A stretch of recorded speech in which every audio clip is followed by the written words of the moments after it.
दोस्तों हमारे YouTube channel में आप सभी लोगों का दिल से स्वागत है। इस कहानी के माध्यम से आज आप यह समझ पाएंगे कि कर्म क्या होता है, क्योंकि हर एक इंसान का कर्म ही उसके सुख और दुख का भागी होता है। सही कर्म उसके सुख का भाग्य होता है और गलत कर्म उसके दुख का भागी होता है। एक बार की बात है, महात्मा गौतम बुद्ध जी के एक शिष्य ने यह प्रश्न किया कि कर्म क्या है। महात्मा गौतम बुद्ध मुस्कुराए और उन्होंने जवाब दिया, बेटा मैं तुमको एक कहानी के माध्यम से समझाने की कोशिश करता हूँ। एक राजा था, वह अपने मंत्री के साथ देश का भ्रमण करने निकला। भ्रमण करते करते राजा और मंत्री एक बाजार में पहुँच गए। उस बाजार में राजा का ध्यान एक दुकानदार के ऊपर गया। उस दुकानदार को देखते ही राजा के मन में न जाने क्यों यह विचार आया कि मैं इस दुकानदार को कल फांसी की सजा दे दूं तो सही होगा। यह बात राजा ने अपने मंत्री को बताई। मंत्री कुछ बोल पाते उससे पहले राजा उस दुकानदार से दूर निकल चुके थे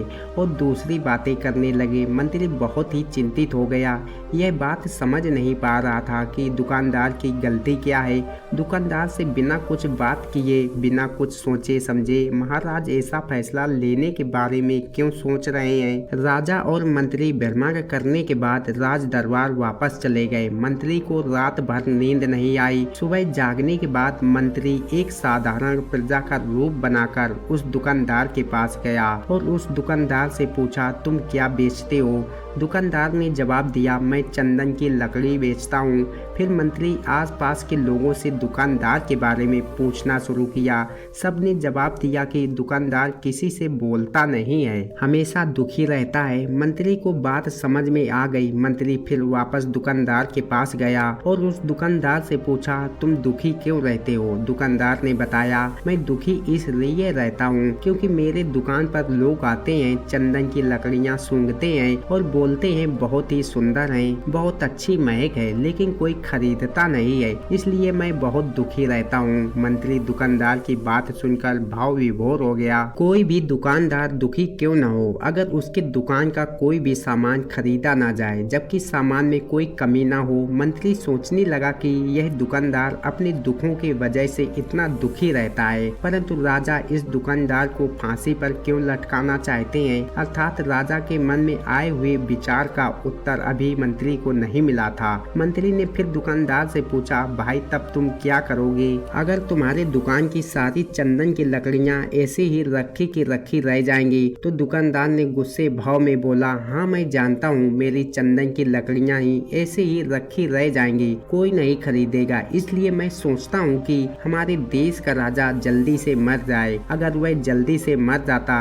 तो मैं उस राज दरबार में उस राजा के दाह संस्कार के लिए अपनी चंदन की लकड़ी देता, जिससे मुझे कुछ पैसे मिल जाते और इस बाजार के अलावा बाकी के लोगों को भी मेरे चंदन की लकड़ी के बारे में पता चलता, तो फिर शायद कुछ न कुछ लोग मेरी दुकान से जरूर खरीदने आते। मंत्री दुकानदार की बात को सुनकर सब कुछ समझ गया और उसके मन में एक विचार आया। मंत्री ने दुकानदार से चंदन की कुछ लकड़ियां खरीदी। इस खरीदारी से दुकानदार को कुछ पैसे भी मिल गए और वह थोड़ा खुश भी हो गया। मंत्री चंदन की लकड़ियों को लेकर वापस राज दरबार चला आया। राज दरबार पहुंचकर मंत्री ने उन चंदन की लकड़ियों को राजा के समक्ष रख दिया और बोला, हे राजन, यह चंदन की लकड़ियां उसी दुकानदार ने आपको भेंट किया है जिस दुकानदार को आप फांसी देने के लिए सोच रहे थे। राजा उन चंदन की लकड़ियां सूंघने के बाद बड़े ही प्रसन्न हुए। उन्होंने कहा, यह चंदन की लकड़ियां बहुत ही ज्यादा खुशबूदार हैं। दुकानदार के इस अनोखे भेंट से राजा बहुत खुश हुए और मंत्री को कुछ स्वर्ण मुद्राएं दिए तथा बोले, जाओ उस दुकानदार को यह स्वर्ण मुद्राएं इनाम में देना और बोलना कि आज के बाद महल में जब कभी भी चंदन की लकड़ी की जरूरत पड़ेगी तब तुम्हारे दुकान से ही चंदन की लकड़ी ली जाएगी। मंत्री जी मुस्कुराने लगे तथा यह सोचने लगे कि अब तो राजा के मन में उस दुकानदार को फांसी देने का विचार आ ही नहीं सकता, क्योंकि अब तो हमेशा राज दरबार के लिए चंदन की लकड़ियों का इंतजाम की जिम्मेदारी उस दुकानदार को जो मिल गई है। मंत्री स्वर्ण मुद्राएं लेकर वापस दुकानदार की तरफ चल दिया। इधर राजा इस विचार में पड़ गए, वह दुकानदार तो बड़ा ही अच्छा इंसान है। जिस वक्त मैं उसके बारे में यह सोच रहा था कि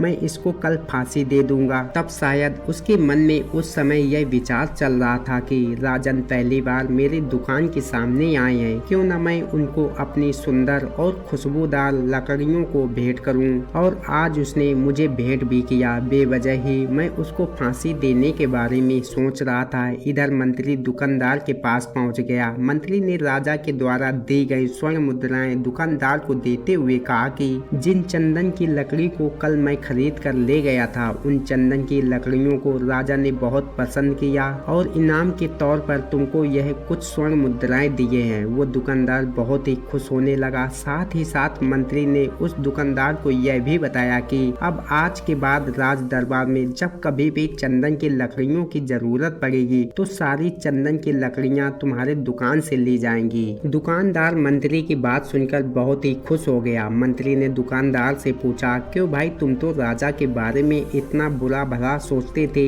लेकिन राजा देखो तुम्हारी कितनी चिंता करते हैं। राजा कितने अच्छे हैं। राजा अपनी प्रजा के बारे में भी कभी गलत नहीं सोचते हैं। दुकानदार मंत्री की बात से सहमत हो गया और बहुत दुखी हुआ। दुकानदार मंत्री से बोला, मैं कितना गलत सोचता था राजा के बारे में। राजा तो बड़े ही अच्छे हैं, बड़े ही भले राजा हैं। भगवान करे राजा की बहुत लंबी आयु हो। यह बात सुनकर मंत्री भी बहुत खुश हुआ। फिर मंत्री वहाँ से वापस राज दरबार को चला गया और यहीं पर महात्मा गौतम बुद्ध ने इस कहानी को समाप्त कर दिए। फिर अपने शिष्य से उन्होंने पूछा कि अब बताओ कि कर्म क्या है। विचार ही हमारे कर्म होते हैं। गौतम बुद्ध ने कर्म का पाठ पढ़ाया। किसी शिष्य ने कहा कर्म बोले हुए शब्द है, किसी शिष्य ने कहा कर्म वाणी है, तो किसी ने कहा कर्म सोच है, तो किसी ने कहा कर्म भावना है। अपने सारे शिष्यों का जवाब सुनने के बाद महात्मा गौतम बुद्ध जी ने बताया कि कर्म हर एक इंसान के खुद के विचार होते हैं। हमारे विचार जैसे रहेंगे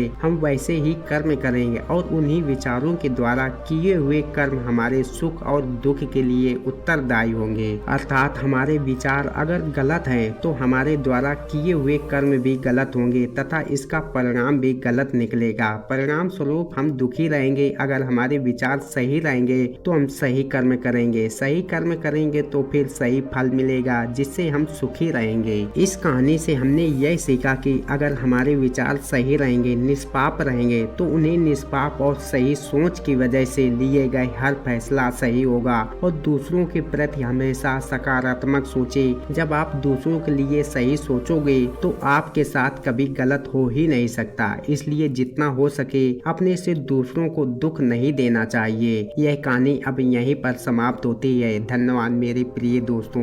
फिर मिलते हैं एक और नई ज्ञानवर्धक वीडियो में। तब तक अपना ख्याल रखें।